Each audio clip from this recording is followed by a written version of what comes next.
Yo, what's going on? It's your boy, Adara 28, bringing you guys a live discussion. Well, not live, it's recorded, but bringing you guys a discussion for One Piece chapter uh, 1056, entitled Cross Guild. This chapter was pretty dope. It was pretty good. Cover story picks back up on German Double Six.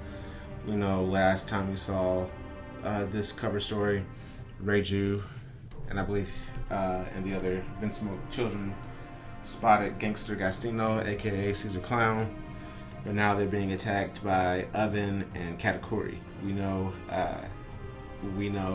Katakuri last time he fought against Germa, he beat the oldest sibling off panel in one panel. We know that Yonji and Niji got beat by Big Mom herself. So it'll be interesting to see how this wraps up. Obviously, maybe Judge Vince Smoke will come in with a contraption to get them out of there, or maybe putting steps in the way to get Katakuri and Oven out of the mix. I know they could take care of Oven pretty easily, but the big problem is Katakuri because he's the future sight guy, so he'll be a difficult opponent to go against. But that's the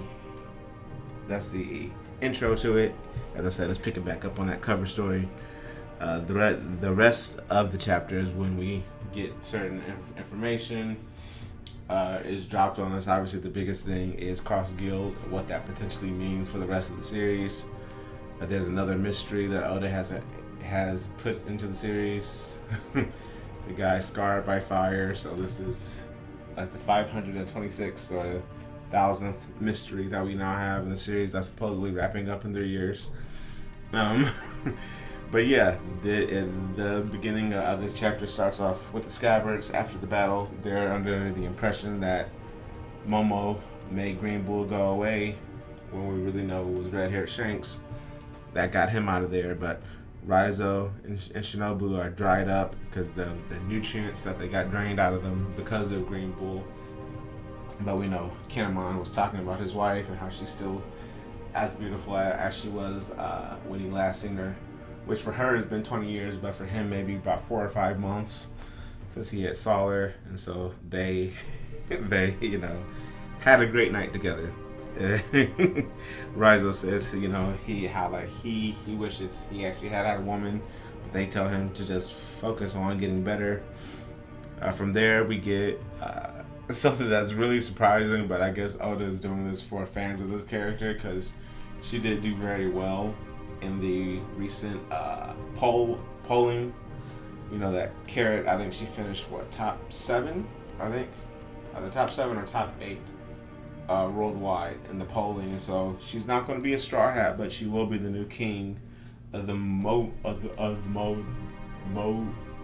I don't know how to say that name, but anyway, she's going to be the new king of Zou. I think it's Mokudomo is how they translate it. Yeah, Mo Como Dukedom. There you go. Just read the dog and chapter marker. But yeah, she's going to be the new king, and as I said, I guess this is giving fans of her a bone because she's not going to be with the Straw Hats anymore. But this does give her an important role in the final war. When Zou pulls up, Carrot will be reintroduced into the series as a combatant. Maybe her Sulong transformation will last longer. The dangers of Sulong should be going away by that point. She'll be getting trained by Shishilian and Wanda and them. So, as I said, I think this is just simply a bone to her fans.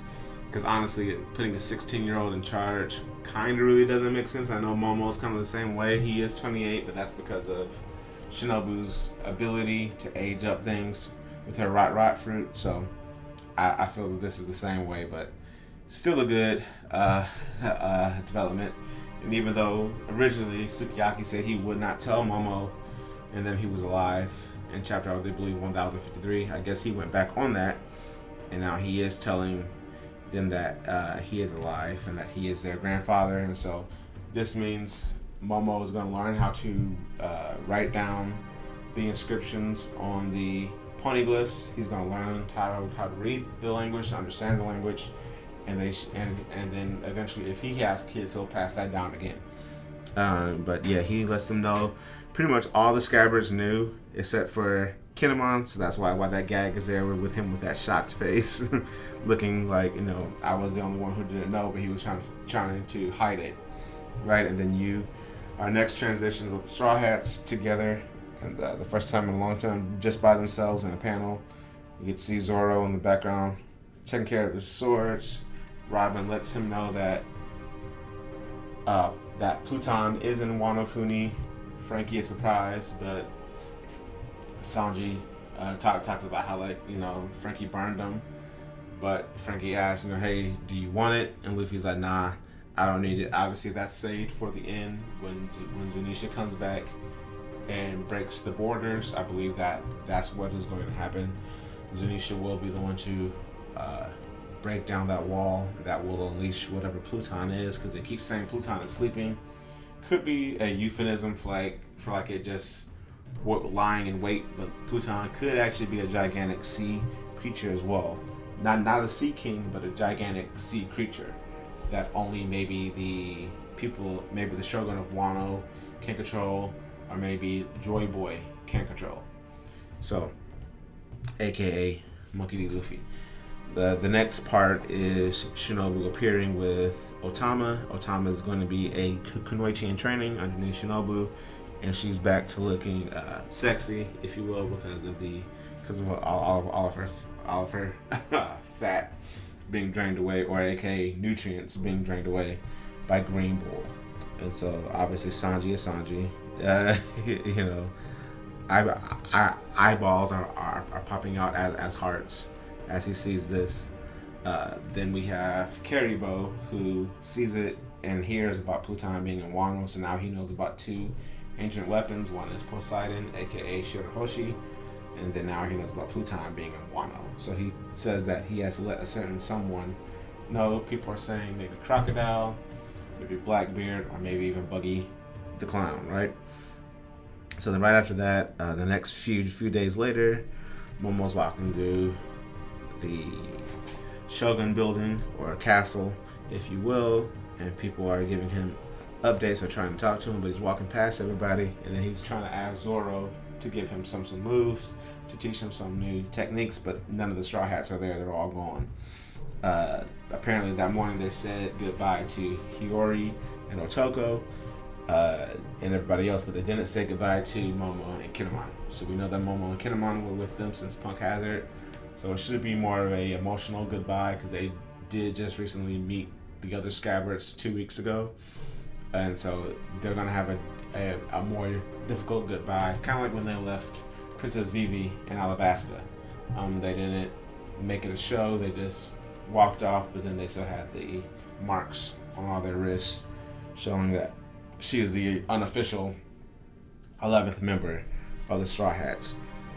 And so, but they did that so that way they wouldn't cause confusion, because we know Luffy did tell Momo not to let anybody know that he was the one who beat Kaido. He wants it under wraps, that way he's not recognized as a hero. Then we get to the biggest part of the chapter. We get Kid, Law, and Luffy deciding on where to go. The next islands are going to be Beehive, Elbaf, or the island that Luffy chose. I forget which island he has to go to, but he can't go to Elbaf right now. We know that that's where Usopp does want to go to, but he has to detour to a different island. And so pretty much they have to draw straws, and it's left up to, but because Luffy and Kid chose the same direction, which was middle, they had to draw straws. Luffy drew the shortest straw, so he has to go to the furthest away island from proceeding forward. Law gets to go the furthest, because again, I believe that island, I think it's called Ruche, but it can also be translated as Beehive or Island Full of Lead as well. So that's actually Blackbeard's island that Law would end up going to. Elbaf is in the middle, and I forget the other name for the third island. off to the right. And so Luffy can't go there. Kid is still upset that Buggy the Clown is the emperor, but apparently Buggy has made a guild together with Hawkeye, Mihawk, and Crocodile. And so Zoro doesn't believe Mihawk is a underling of Buggy. He thinks it's just hocus pocus. He thinks it's just propaganda, which more than likely it is.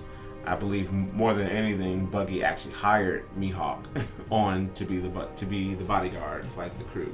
We know that Crocodile was interested in taking over for Doflamingo as the head of the underground weapons trade and drug dealing and things of that nature. So more than likely, that's what he's getting out of it. But again, I have no reason to believe Draco Mihawk ran from Marines. I know people were talking about how there seemingly seems like there's a stitch mark that like Mihawk got a scar. He got wounded and he ran to Buggy, which I think that's cap, but agendas. But yes, Cross Guild has been started, and again Zoro's like that's not possible.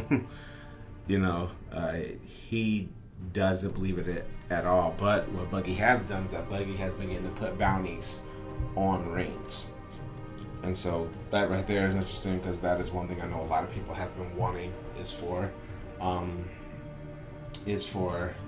Marine. This is for the whole bounty system to go ahead and take shape, because we know Zoro is known as a pirate hunter, but he's never turned anybody in for like a bounty in the entire series. So it would be cool if Oda does go down that road, but again we're in the end game, the last supposed 3 years of the manga, so I doubt we would actually get anything out of that now. But that is a pretty cool side story that Oda could tell one day if he does decide to do a spin-off One Piece series for each Straw Hat.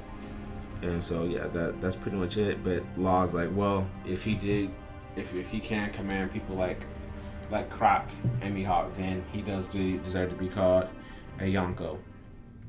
And then from there, that's when Law gives Kid and Killer a copy of the Poneglyph. He says it wouldn't be sporting for like them to like take it and dip, and so he does give them their own copy.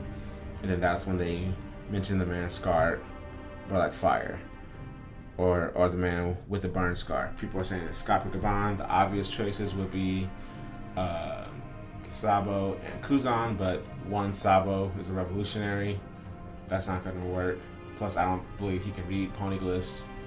Kuzan may be able to read poneglyphs, but I kind of doubt it. I doubt it's him. But again, as I said, some people are saying Scopper because we've never seen what Scopper looks like in the last 25 years.